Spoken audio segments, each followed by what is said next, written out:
Botched bank robbery is what happened. End up going to try to get the money. The lady moves too fast. I go in there, give her the note.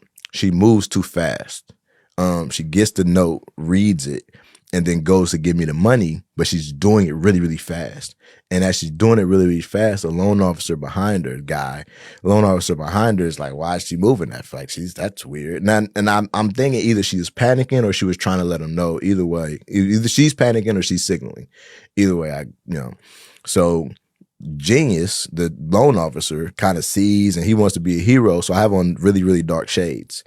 So I'm watching him behind her, not her getting the money together. And I see him look at her and then she set the note up. It was folded. She kind of set the note up. So he kind of was trying to read it.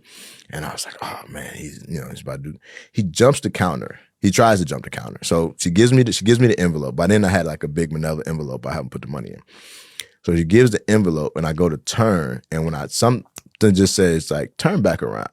And so when I turn back around, I hear his foot hit the counter.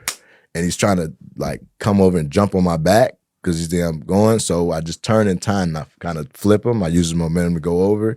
He hits the little rail thingies with the rope, hits that, makes all type of noise. I was like, oh my God, I panicked, run out. I still got the money, but I run out.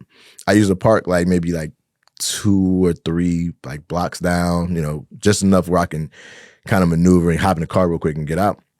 So I get to the car and I'm sweating. I'm like, oh man, because now I'm like, I touched it. Everything's going on in my mind. I touched them. I might have DNA on the door, all this type of, again, I was watching America's Most Wanted so much that it messed my mind up.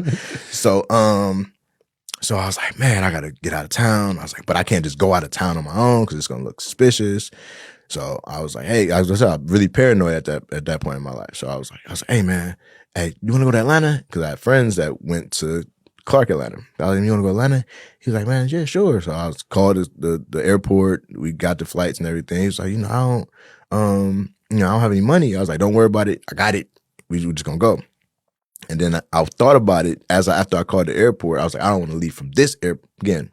Paranoid, overthinking everything. I was like, I don't want to leave from this airport. So we drive to Columbus from Cleveland. It's like 2 hours.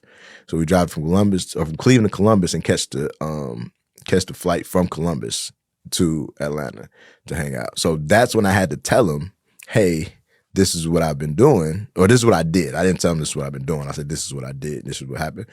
And then he was like, oh man. And, but he's so excited. Now I'm nervous again because I'm like, oh, he's going to tell somebody. They're going to tell somebody, da, da, da.